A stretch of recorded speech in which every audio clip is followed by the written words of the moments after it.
Hey everyone, it's Joe with Siser North America and welcome to another episode of the Decoration Zone.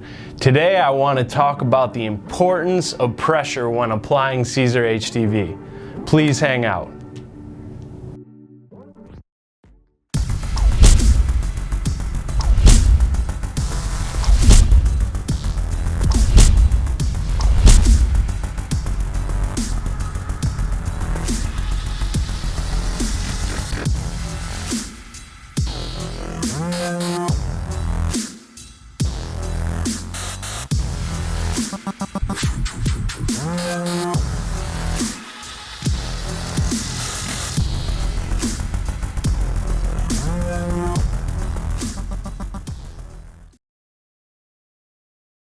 Pressure, one of the most vital parts of applying Siser HTV, and that's whether you're using a heat press or even a home iron. This is a very important step, and with us at Siser, we make it very easy for you to find out what we recommend. So even if you went to our website, siserna.com, and you looked up, let's say, EasyWeed, what we recommend for our pressure on your heat press or home iron setting, you scroll down on that page, right there you'll see in the application instructions where your press or where you should be pressing with your home iron for any of our HTVs.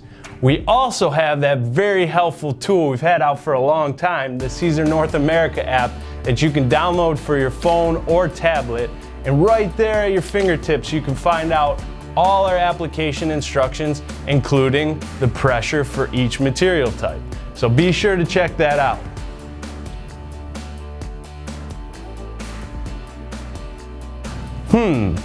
Well, this just isn't necessarily true. Firstly, this is all going to determine on whether you're using a particular style of fabric that might have a pattern to it, and it's also going to depend on what Siser HTV you're using. Obviously, the thinner you go, the easier it's going to be to achieve the pattern of that fabric. So let's say you use anything in the EasyWeed family. EasyWeed, EasyWeed Stretch, EasyWeed Electric, anything with EasyWeed in front of it. That's going to be the thinnest option we have. Now that is going to make it easier for you to attain the fabric of whatever garment you're going on. But each textile might have a different surface. But if you're using a product that's a little bit thicker or more rigid, so let's say glitter or brick or strip flock or holographic, this is going to show more of where it might look like it's floating on top of the garment. Doesn't mean that it's not applied, it just doesn't give you that pattern that you might be looking for.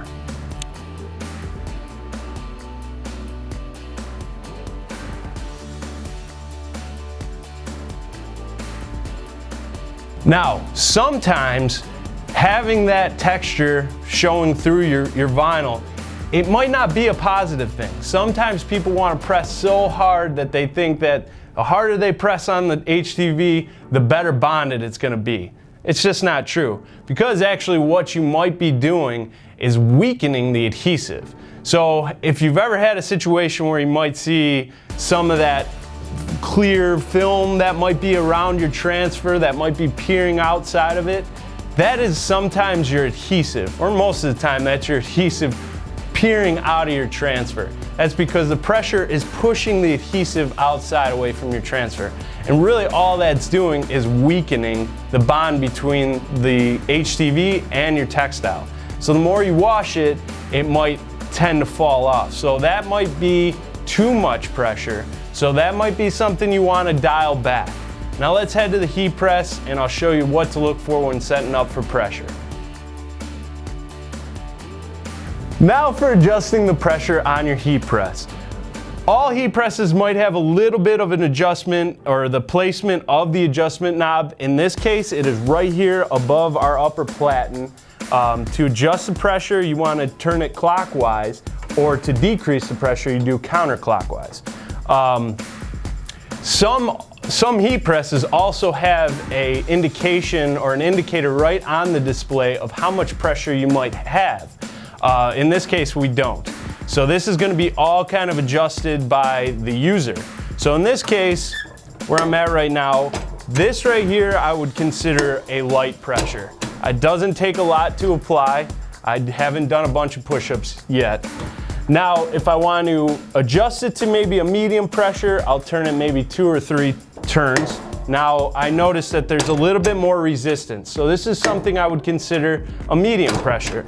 Now, a firm pressure, where you generally don't need to be overkill, is gonna be somewhere along the line where you kind of do have to push down a little bit more.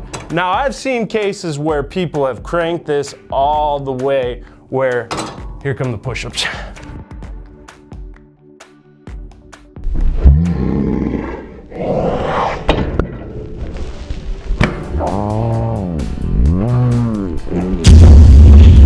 No, it didn't work, it didn't work. So you wanna be careful when you're adjusting your pressure. You don't wanna go overboard, because then all you're gonna do is harm your garment, harm the textile, harm your transfer, and probably break your press. So you can dial that down a little bit. Now, for the best results, you want to adjust your pressure when your textile is actually on the press. So in this case, if I was working with a bunch of t-shirts, thin material, I'm gonna apply it, lay it right on my lower platen, and then from there, adjust my pressure. Now I can dial this back quite a bit. Now right here, I'm about a medium pressure. So if you were applying, say, Easy Weed at a medium pressure on a ton of t-shirts, but then you had a hoodie in the mix, you're gonna need to adjust the pressure once you segue over to the hoodie. Now, again, like I said, you want to adjust the pressure before you put this on before you put your transfer on your garment.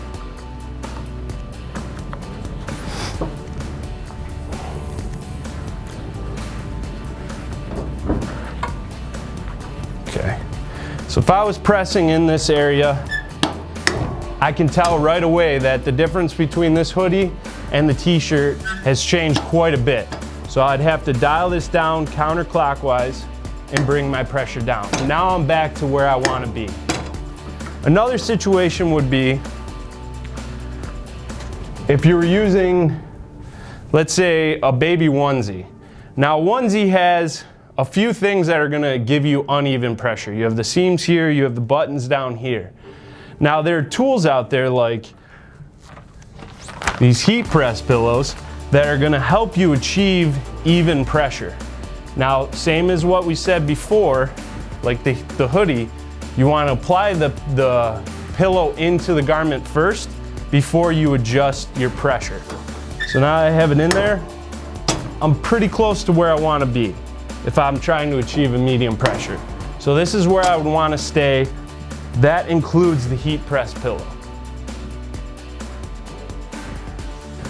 All right, now this is a perfect example of where the fabric is gonna let you achieve that pattern effect with your thinner HDV like Easy Weed.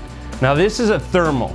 It's got that waffle pattern in it, whether you're using like a denim or a ribbed tank top, those are gonna be the indications of where that pattern might show up when you're applying, no matter how much pressure you have on it.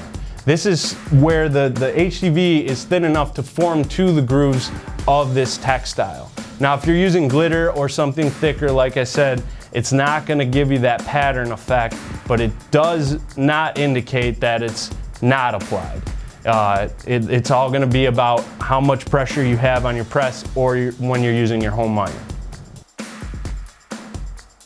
All right, now I wanna move everything I told you about the heat press to the home iron. Now, if you don't have a heat press, that's all right. You can still apply our Siser HDV with a home iron. Now, what problem that I see a lot is the pressure kind of gets removed when I see applications with the home iron. Now, I see people apply their transfer just like they're ironing out a shirt and just simply running it across. And it might bond, it might work, but it's not actually getting the adhesive strong enough to this garment. So you still need to make sure that you are applying some pressure down when you're using the home iron. Whether that's using both your arms, whether that's kind of using your body weight. Sometimes we see this. Now this is just overkill. It really is. Now, this will work, like I said, you just want to make sure you have that pressure when you are applying with your home iron. You also want to make sure that you're having sufficient heat come out of this platen as well when you are applying the Siser HDB. So this is a quick overview of the importance of pressure when you are using Siser HDB. Thank you so much for sticking around. I'll see you next time.